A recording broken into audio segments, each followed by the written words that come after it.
All right, here we are at the rear tire.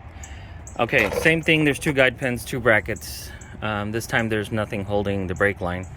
And I believe the bolts holding the bracket are also 14. So this is just going to be 114 millimeter. Let me make sure that I am on remove. Okay, here's some hints. Don't take the top one off first, because you take the top one off, this one's going to start falling down. So the trick is to get the bottom one. And let me try to get in here without. All right.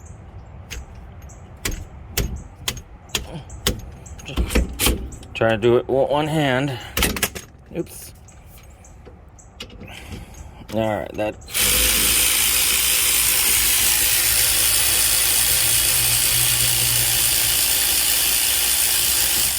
Should do it. There it is. Now the top one.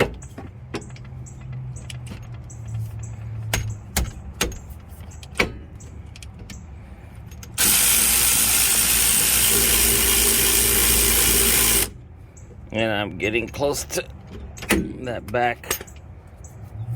So need to stay away from that. All right, that will release the caliper. This one's a lot smaller. Ooh, that's interesting. It's come off the rubber has come out of the piston, so I'm gonna have to do a little further testing and see if I need to remove that. The whole caliper. All right, now the back ones. These are a little bit easier to get to. Remember, start with the bottom first. Let me feel where it is. All right.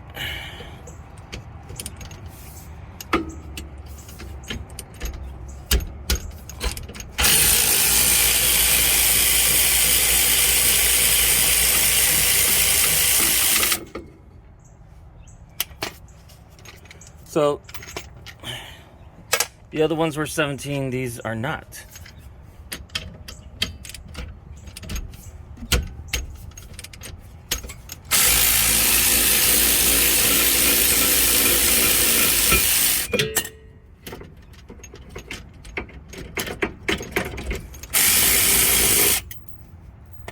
Okay.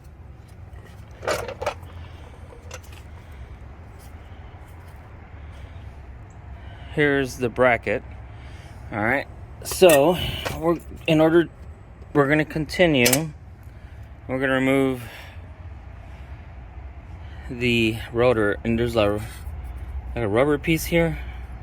And there's only one one Phillips this time. So let's get in there.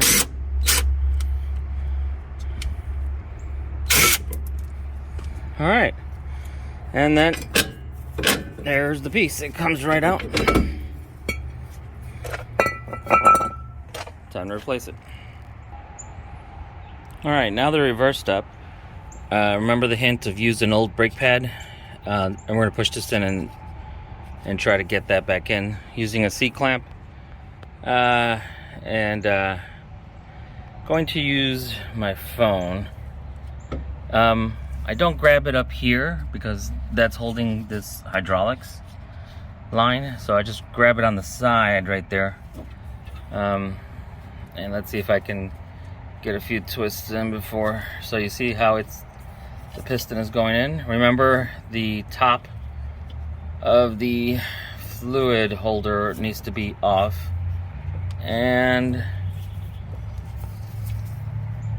get a couple more turns, see if I can't get that rubber back in there.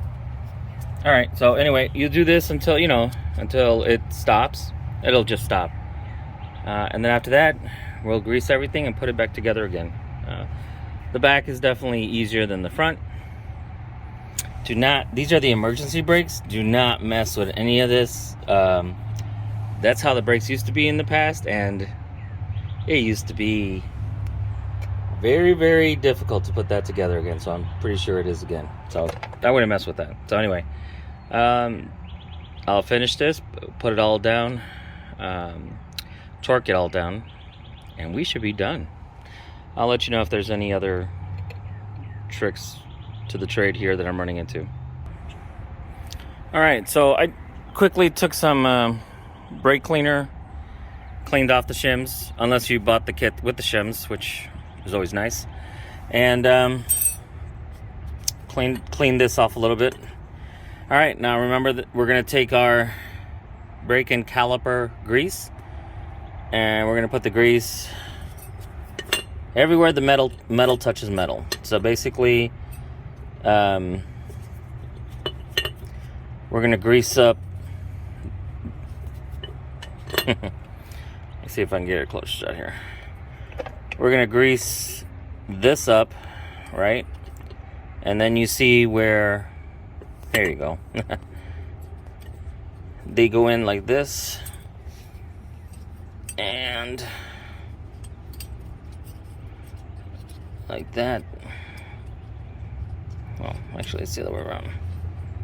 Alright, so basically we're going to grease this all up on this side where it touches metal, and then we're going to grease this side up where it's, so on both sides, so it's nice and quiet. We'll grease all that up. We'll put it back. We're going to put these are all 14 millimeters down. And then after that, remember, we're going to take our bolts and we're going to put them in this high temperature grease, and then we'll bolt those down to a very light, like 20-25 foot-pounds. So I'll show you the final product here. All right, I went ahead and put the Phillips in screw. There's this rubber thing that I just popped out of the old one, put it back on the new one. Maybe it's to check the emergency brakes, but it's just a little rubber thing that I pushed back in there. I cleaned, also make sure you clean off the excess grease. You don't want any grease on your rotors. And then I put it back in, and I put the 14 millimeter bracket holder in. All right, now it's time to go ahead and put the brakes in, put the caliper on, and then tighten up those 14 millimeter guide pins, and I'll come back with the torques. Okay, just realized some of you have not done this before, so these do go in. It takes some wiggling to get the shimmy up there, and until you get it in, but they do go back in its place. The other thing is the noisemaker, which is what tells you if your brakes are low. I always put that on the back. I've seen it on the back. This is the way it came, and so put that one in the back always, and then these guys in the front. But they do go in, sandwich in. Getting pretty close here. Then after that, we'll take our caliper. It's a little twisted. All right, and we're gonna go ahead and sandwich it back in. All right, put the guide pins there, and it looks like we're in business. All right, so I almost forgot. Remember the guide pins? You wanna take these off at the same time. It just hard to do with one hand. There it comes. All right, see? It's pretty dry. There's supposed to be some grease on there. So I just clean it up with a little towel, and then I'll dip it in and then put it back in. So let me clean this off. Okay, cleaned it off. Now remember, dip it one time, and you see, gets a nice little coating, right? Then we're gonna put it right back in there, and it'll snap in, clean off the excess, and you're good with that guide pin. Now we do the same thing with the other one. All right, so now let's look at what those torques should be.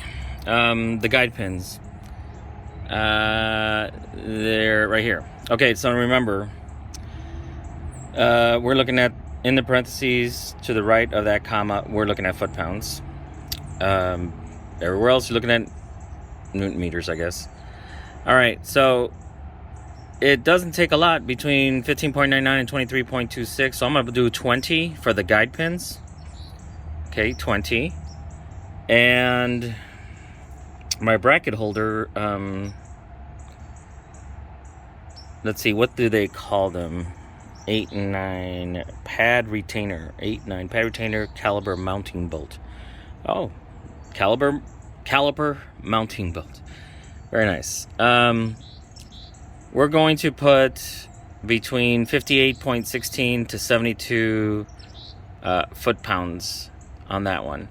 So we'll go ahead and set our torque wrench to 68, would be, you know, in the middle somewhere.